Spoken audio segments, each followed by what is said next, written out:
When the Soviet Union crumbled, Russia and Belarus remained symbolic and strategic partners. But in recent years, energy supplies and economics have revealed where the real balance of power lies. Earlier this month, live on Russian state television, President Lukashenko interrupted President Putin mid-flow as he outlined a new tax regime for Russian oil imports. The price hikes could cost the Belarusian economy billions of dollars it can't afford. Belarus has asked for compensation, Russia's refused.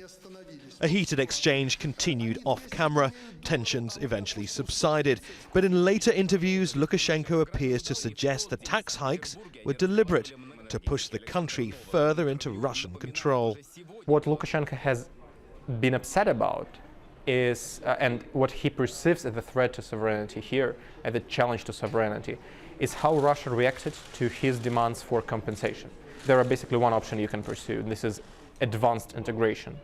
It's not the first time Lukashenko's questioned Belarus's ties with Russia.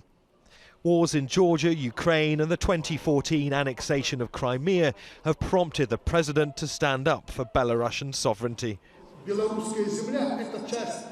Some think that Belarus is a part of the Russian world, almost Russia itself. Forget it.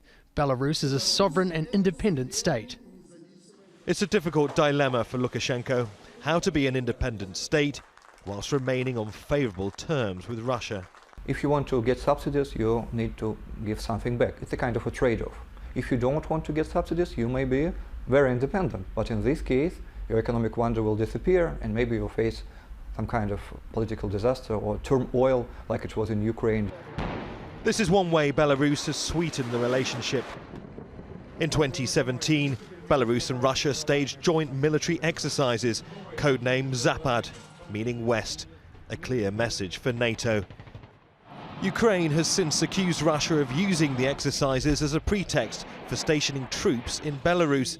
The Kremlin denies this. One thing Moscow is wary of, though, is the attraction of Europe. For many young Belarusians, Lukashenko is the only leader they've ever known.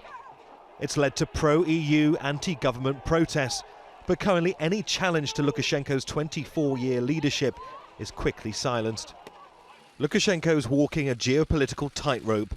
Belarus even tried buying oil from Venezuela to ease its dependency on Russian supplies. But right now, nothing quite beats the help it gets from its old friend Russia. And, bar the occasional outbursts, Lukashenko's left with little choice but to keep calm and carry on. Neave, Al Jazeera.